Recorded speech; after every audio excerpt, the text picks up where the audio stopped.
ವಿರಾಮದ ನಂತರ ವಿಜಯ ಭವಿಷ್ಯ ವಿಶೇಷ ಕಾರ್ಯಕ್ರಮಕ್ಕೆ ಮತ್ತೊಮ್ಮೆ ಸ್ವಾಗತ. ನಾವು ಹೊಸ ಸಂವತ್ಸರದಲ್ಲಿದ್ದೀವಿ, ವಿಜಯ ಸಂವತ್ಸರ. ನಿಜಕ್ಕೂ ಈ ಸಂವತ್ಸರ ಶುಭಕರವಾಗಿದೆಯಾ, ವಿಜಯ ಲಭಿಸುತ್ತಾ, ಅದ್ರ ಬಗ್ಗೆ ತಿಳಿಲಿಕ್ಕೆ ಅಂತ ಹೇಳಿ ನಮ್ಮೊಂದಿಗೆ ಮೂವರು ಗಣ್ಯರಿದ್ದಾರೆ. ಬನ್ನಿ ಅವ್ರನ್ನೇ ಮಾತನಾಡಿಸೋಣ.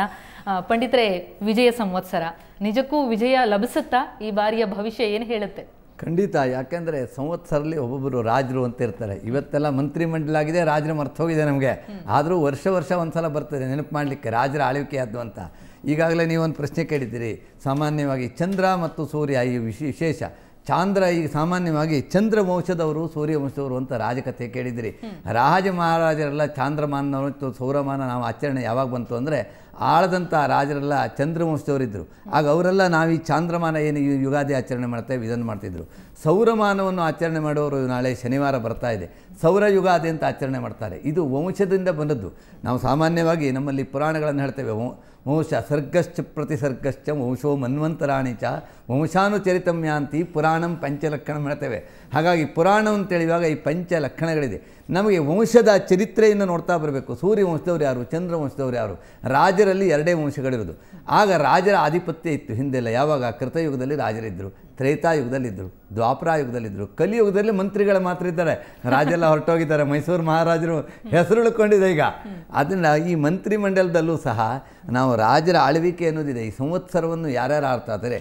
ಯಸ್ಯ ಸಂವತ್ಸರಸ್ಯ ಪ್ರಾರಂಭೋ ಭವತಿ ತದ್ವನ್ ಮಾಸಸ್ಯ ಮಾಸಪತಿ ಅಂತ ಮುಹೂರ್ತ ಮಾಧವಲ್ಲಿ ಹೇಳ್ತಾನೆ. ಯಾವ ಸಂವತ್ಸರದ ಆರಂಭದ ದಿನ ಯಾವುದಿರುತ್ತೋ ಆ ಸಂವತ್ಸರಕ್ಕೆ ಆ ಮಾಸದ ಅಧಿಪತಿಯೇ ರಾಜನು ಅಂತ. ಈಗ ಈ ವರ್ಷದ ಸಂವತ್ಸರ, ಈ ವಿಜಯನಾಮ ಸಂವತ್ಸರ ಆರಂಭ ಗುರುವಾರ ಆಗ್ತಾ ಇದೆ. ಈ ಸಂವತ್ಸರಕ್ಕೆ ಚುನಾವಣೆಯಲ್ಲಿ ಆಯ್ಕೆ ಮಾಡೋದಿಲ್ಲ, ಹಿಂದೆ ಆಯ್ಕೆ ಮಾಡಿಬಿಟ್ಟಿದ್ದಾರೆ. ಏನು ಆಯ್ಕೆ ಮಾಡಿದ್ದಾರೆ?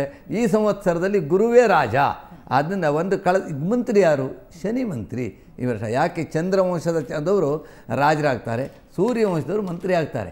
ಆದ್ದರಿಂದ ಸೌರಮಾನ ಶನಿವಾರ ಆಗೋದ್ರಿಂದ ಸೌರ ಯುಗಾದಿ ಆರಂಭದವರು ಶನಿ. ಆದ್ದರಿಂದ ಈ ಮಂತ್ರಿಮಂಡಲದಲ್ಲಿ ಶನಿಗಳ ಕಾಟ ಹೆಚ್ಚಾಗತ್ತೆ, ಅದರ ರಾಜರ ಆಳ್ವಿಕೆ ಚೆನ್ನಾಗಿರುತ್ತೆ.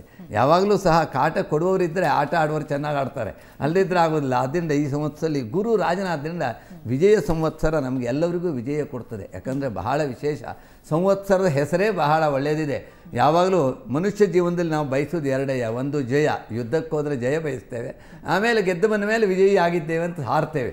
ಆದ್ದರಿಂದ ಜಯ ವಿಜಯ ನೋಡಿ. ಜಯ ಸಂವತ್ಸರ ಆದಮೇಲೆ, ಈ ವಿಜಯ ಆದಮೇಲೆ ಮುಂದುವರುವಂಥದ್ದು ಜಯ.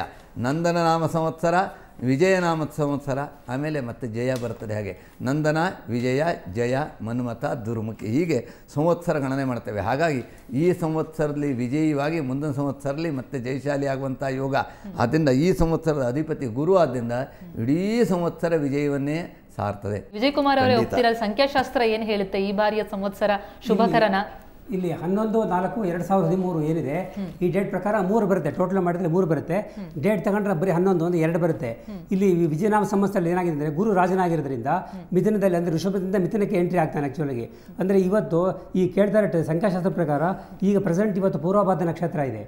ಅವತ್ತು ಸರ್ಕಾರ ಎಲೆಕ್ಷನ್ ಆಗಿದ್ದ ದಿವಸ ಪೂರ್ವಭಾದ್ರ ನಕ್ಷತ್ರ ಕರೆಕ್ಟಾಗಿ 27 ದಿವಸಕ್ಕೆ ಈ ನಕ್ಷತ್ರ ಅದೇ ನಕ್ಷತ್ರನೇ ಬರುತ್ತೆ. ಈ ಪೂರ್ವಭಾದ್ರ ನಕ್ಷತ್ರ ಬಂದು ಗುರು ನಕ್ಷತ್ರ. ಜಾತಕದಲ್ಲಿ ಗುರು ಭಾಳ ಯೋಗಿ. ಅಂದರೆ ಇದು ಡಿಸೈಡ್ ಆಗುವಂಥದ್ದು ಯಾವುದೂ ಪ್ರಾಬ್ಲಮ್ ಇಲ್ದಂಗೆ, ಅಂದರೆ ಮನುಷ್ಯನಿಗೆ ಒಂದು ಸುಖ ಶಾಂತಿ ಕೊಡುವಂಥದ್ದು. ಸರ್ಕಾರದಲ್ಲಿ ಈಗ ಹಿಂದೆ ಏನು ಕಚ್ಚಾಟ ಆಯಿತು, ಈ ಕಚ್ಚಾಟ ಯಾವುದೂ ಬರೋದಿಲ್ಲ. ಯಾಕೆಂದರೆ ಲಾಸ್ಟು ಈಗ 5 ವರ್ಷದಲ್ಲಿ ನೀವು ಹೇಳಿದಾಗೆ ಇವರು ಯಡಿಯೂರಪ್ಪ ಹೋದರು, ಆಮೇಲೆ ಇವರು ಸದಾನಂದ ಗೌಡರು ಹೋದರು, ನೆಕ್ಸ್ಟು ಈಗ ಜಗದೀಶ್ ಶೆಟ್ಟರ್ ಇದ್ದಾರೆ. ಇವರು 3 ಜನ ಇರೋದ್ರಿಂದ ಅಂದರೆ ಈ ಥರ ಮುಂದೆ ಆ ಥರ ಬರೋದಿಲ್ಲ. ಈಗಂದು ಯಾವುದಾದ್ರು ಡಿಸೈಡ್ ಆಗುತ್ತೆ ಅಂದರೆ ಗುರು ಒಂದು ಒಳ್ಳೆಯ ಸ್ಥಾನಕ್ಕೆ ಬರೋದ್ರಿಂದ, ಅಂದರೆ ಋಷಭ ಜಾತಕದಲ್ಲಿ ಚೆನ್ನಾಗಿಲ್ಲದೇ ಇರ್ಬೋದು, ಆದರೆ ಅಷ್ಟಮ ಜಾತಕದಲ್ಲಿ ಚೆನ್ನಾಗಿ ಈಗ ಪ್ರೆಸೆಂಟ್ ಲಗ್ನ ಪ್ರಕಾರ ಅಂದರೆ ಈಗ ಮಿಥುನ ಲಗ್ನ ಜಾತಕದಲ್ಲಿ ದ್ವಿಸ್ವಭಾವ ರಾಶಿ ಜಾತಕದಲ್ಲಿ ಪ್ರೆಸೆಂಟ್ ಈಗ ನಮ್ಮಲ್ಲಿ ಹೆಂಗಾಗುತ್ತೆ ಅಂತಂದರೆ ಮೇಷ, ಕರ್ಕಾಟಕ, ತುಲಾ, ಮಕರ ಏನಾಯಿತು ಚರಲಗ್ನಗಳು ಅಂತೇಳಿ.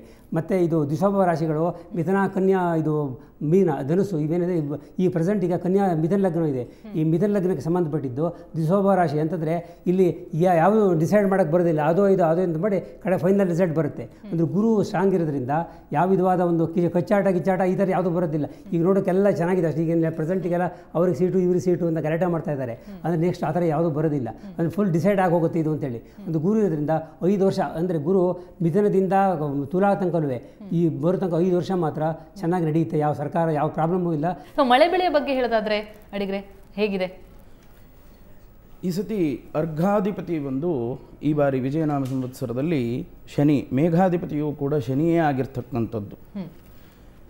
ಶನಿ ಈ ಬಾರಿ ಮೇಘಾಧಿಪತಿ ಮತ್ತು ಅರ್ಘಾಧಿಪತಿಯಾಗಿ ಗುರು ರಾಜನಾಗಿ ಇರ್ತಕ್ಕಂಥದ್ದಾದ್ದರಿಂದ ಶನಿ ಮತ್ತು ಗುರು ಇಬ್ಬರೂ ಕೂಡ ಸಮಬಲಪೂರಿತರಾಗಿರ್ತಕ್ಕಂಥವರಾದ್ದರಿಂದ ಅವರಿಬ್ಬರಲ್ಲೂ ಮಿತ್ರತ್ವವೂ ಇಲ್ಲ ಶತ್ರುತ್ವವೂ ಇಲ್ಲದೇ ಇರತಕ್ಕಂಥ ಗ್ರಹಸ್ಥಿತಿಗಳು.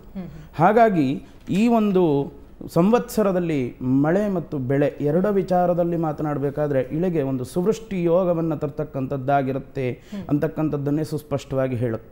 ಓಕೆ, ಇನ್ನಷ್ಟು ಮಾಹಿತಿ ನಿಮ್ಮನ್ನು ಖಂಡಿತ ಪಡಿತೀನಿ. ನಿಜಕ್ಕೂ ಈವರೆಗೆ ನಮಗೆ ಗೊತ್ತಾಗಿರುವಂಥದ್ದು ವಿಜಯ ಸಂವತ್ಸರ ಎಲ್ಲ ರೀತಿಯಲ್ಲೂ ಶುಭಕರವಾಗಿದೆ ಅಂತ ಅನ್ನೋದು. ಆದರೆ ಪ್ರಕೃತಿ ವಿಕೋಪಗಳೇನಾದರೂ ಸಂಭವಿಸಬಹುದಾ, ಹೇಗಿರುತ್ತೆ, ನೈಸರ್ಗಿಕವಾಗಿ ಯಾವ ರೀತಿಯ ತೊಂದರೆಗಳಾಗ್ಬೋದಾ, ಅಥವಾ ಅದರಲ್ಲೂ ಕೂಡ ಶುಭಕರವಾಗಿರುತ್ತಾ, ವಿಜಯಶಾಲಿ ಆಗುತ್ತಾ, ನೋಡೋಣ ವಿಜಯ ಸಂವತ್ಸರದ ಬಗ್ಗೆ. ಆ ಬಗ್ಗೆ ಕೂಡ ಮಾತನಾಡೋಣ ಈ ಪುಟ್ಟ ಬ್ರೇಕ್ನ ನಂತರ.